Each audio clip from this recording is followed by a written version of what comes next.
नमस्ते साथियों, कैसे हैं आप लोग।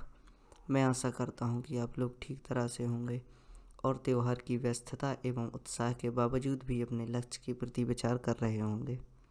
अब तक हमने भारतीय इतिहास के अध्ययन को जो हिस्से आधार प्रदान करते हैं, उन हिस्सों के बारे में हमने अपने 2 लेक्चर में अध्ययन किया।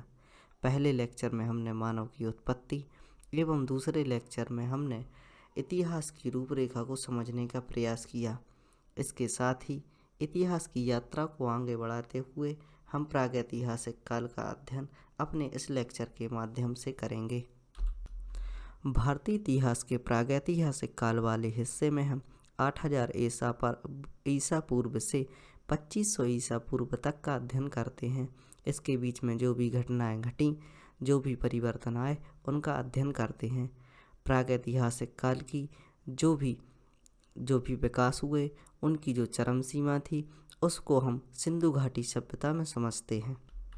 प्रागैतिहासिक काल का जो समय 8000 ईसा वर्ष पूर्व से 2500 ईसा वर्ष पूर्व तक का माना जाता है, उस समय को प्रागैतिहासिक काल कहते हैं। प्रागैतिहासिक काल को अध्ययन करने के लिए 3 हिस्सों में बांटते हैं। इसका पहला हिस्सा पुरापाषाण काल कहलाता है। यह 8000 ईसा वर्ष पूर्व का समय है। इस समय में जो भी विकास हो रहे थे, उनका अध्ययन किया जाता है। दूसरा हिस्सा मध्यपाषाण काल कहलाता है।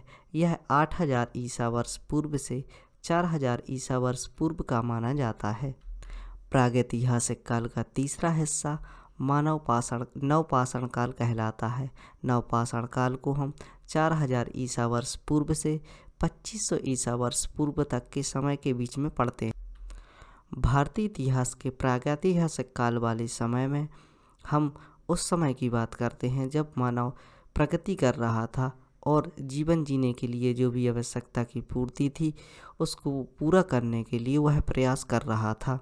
इस प्रयास में उसने कुछ ऐसे पत्थरों के निर्माण किए जो कि फलक वाले थे, जो कि उसको शिकार करने के लिए उपयोगी होते थे। उनके द्वारा ही वो शिकार करते थे एवं इसके द्वारा ही आप जैसे कि हम इसे पिक्चर में देख सकते हैं कि इस प्रकार ही आग की खोज हुई और उसने आगे की अपनी यात्रा प्रारंभ रखी और विकास करता गया।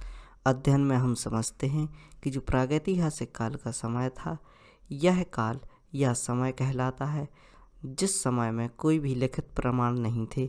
इस समय के किसी भी प्रकार के लिखित प्रमाण प्राप्त नहीं होते हैं।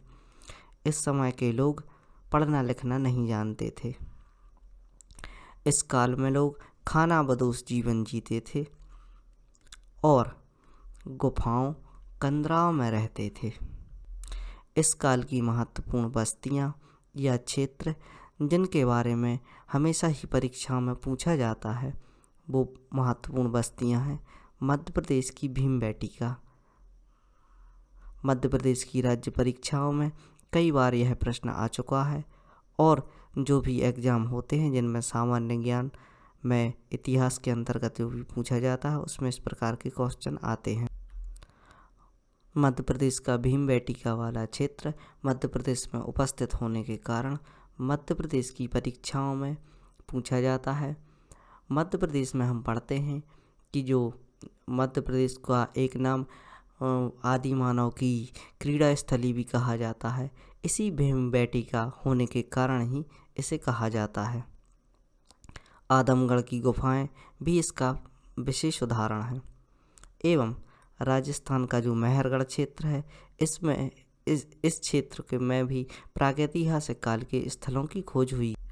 साथ ही बलूचिस्तान क्षेत्र व जम्मू कश्मीर के बुर्ज होम से भी इस प्रकार के क्षेत्रों की जानकारी मिलती है। महाराष्ट्र का जो ईनाम गांव है, वहां पर भी ताम्रपाषाण काल के स्थल खोजे गए हैं और यहाँ के जो स्थान खोजे गए हैं, वहाँ से हाजिम नहर बनाए जाने के साक्ष्य मिलते हैं। आदि ऐतिहासिक काल के बाद जो समय रहा मध्यपाषाण काल, यहाँ तक आते आते मानव क्या सीख चुका था, इस समय पे खेती करना सीख चुका था। वो फसलें उगाना सीख चुका था। जिसके बारे में हम पहले ही अपने जो स्कूल की कक्षा है उसके बारे में पढ़ चुके हैं कि किस प्रकार उसने खेती करना सीखा। वो जैसे ही फल वगैरह जो भी पेड़ से खाते थे उसके बीजों से जो अंकुरित हुए, अंकुरित हुए, उस प्रकार से आइडिया लेकर वो खेती करना सीख चुका था। और यह जो मानव जो खेती करने लगा था और अपने जीवन को ठीक तरीके से जीने लगा था, इसी मानव को हम होमो सैपियंस कहते हैं।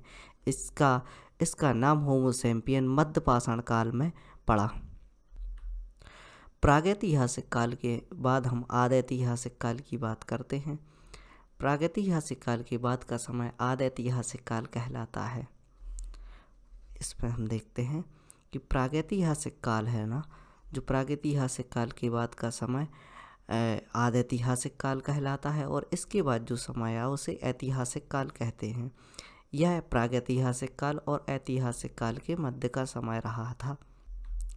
आदैतिहासिक काल में लोग अपने भावों को व्यक्त करना सीख चुके थे, यानी अपनी जो भी कम्युनिकेशन थी, एक दूसरे से बात करना, एक भावों के माध्यम से, इशारे से बात करना, या कुछ भी तरीके से संवाद करना सीख चुके थे एक दूसरे। लेकिन उनमें एक कमी रह गई, वो लिखना नहीं सीखे थे। इसी प्रकार हम कह सकते हैं कि इस समय के लिखित साक्ष्य हमें प्राप्त नहीं। इसी काल में सबसे महत्वपूर्ण हड़प्पा सभ्यता यानी इंडस वैली सिविलाइजेशन का भी विकास हुआ। जो हड़प्पा सभ्यता थी, यह विश्व की 3 पुरानी सभ्यताएं, उस समय पर जो सबसे पुरानी 3 सभ्यताएं चल रही थी, उनमें सबसे विकसित एवं पुरानी सभ्यता मानी जाती है। हड़प्पा सभ्यता के साथ जो भी 2 और अन्य सभ्यताएं चल रही थीं, उनके बारे में हम जान लेते हैं। एक थी ईरान में मेसोपोटामिया की सभ्यता। यह सभ्यता 2 नदियों के बीच बसी हुई थी। वह क्षेत्र जो 2 नदियों के बीच का क्षेत्र होता है, उसे इतिहास में दोआब के नाम से जानते हैं। ये जो कोटेशन है ये बार बार यूज की जाती है, इसलिए आप इसको ध्यान रखते हैं कि दोआब क्या कहलाता है। जो क्षेत्र 2 नदियों के बीच घिरा होता है या बीच का क्षेत्र होता है, उसे दोआब कहते हैं। विश्व की यानी ये जो मेसोपोटामिया की सभ्यता थी, यह भी प्रश्न पूछ लिया जाता है कि निम्न सभ्यताओं में कौन सी सभ्यता थी जो दोआब पर स्थित थी। तो इसमें मेसोपोटामिया की सभ्यता थी। विश्व की सबसे पुरानी सभ्यता मेसोपोटामिया की सभ्यता मानी जाती है। यानी ये जो सभ्यता है, ये हड़प्पा सभ्यता और जो चीन की सभ्यता है उससे भी पुरानी मानी जाती है। यह दजला और फरात, ये 2 नदियों के बीच विकसित हुई, जबकि दूसरी पुरानी सभ्यता चीन की सभ्यता मानी जाती है। पहले नंबर पर हम मेसोपोटामिया को मानते हैं, दूसरे नंबर पर मानते हैं चीन की सभ्यता को, और तीसरे नंबर पर हम अपने भारत की हड़प्पा सभ्यता को मानते हैं। जरा सी बात हम सिंधु घाटी सभ्यता के बारे में भी करते हैं। सिंधु घाटी सभ्यता में आप देख रहे होंगे किस प्रकार के नगर बसे हुए थे। इन नगरों को देखकर पता लगता है कि जो सड़कें थी, ये जो आप सड़कें देख रहे हैं, ये 90 अंश पर थी, और जो घरों की डिजाइन है, पक्की ईंटों के मकान हैं और पक्की सड़कें हैं। इसके अलावा नालियाँ भी हैं। ये सब बहुत भी विकसित हो चुका था। विश्व की सबसे पूर्ण विकसित सभ्यता सिंधु घाटी सभ्यता मानी जाती है, जिसकी प्रमुख विशेषता थी विकसित नगर नियोजन एवं विकसित जल प्रबंधन। यानी इन्होंने 2 चीज़ों में बहुत अच्छा काम किया था। जो कि नगर होते थे वो काफ़ी विकसित होते थे, ठीक है। और जो इनका नगर नियोजन के अलावा जो जल की जो तकनीक थी, जल के प्रबंधन की जो तकनीक थी, सबसे उत्तम किस्म की तकनीक मानी जाती है। आगे आने वाले लेक्चर में हम सिंधु घाटी सभ्यता के बारे में विस्तृत अध्ययन करेंगे, और जो भी प्रश्न इससे संबंधित पूछे जाते हैं उनके बारे में भी हम चर्चा करेंगे। मेरे चैनल बनाने का उद्देश्य मात्र शिक्षा को उन बच्चों तक पहुंचाना है जो कि इन संस्थानों में, बड़ी बड़ी संस्थानों की फीस जमा करने में या फिर अपनी पहुंच वहां तक ना कर पाने में असमर्थ हैं। तो उनके लिए यह लेक्चर है।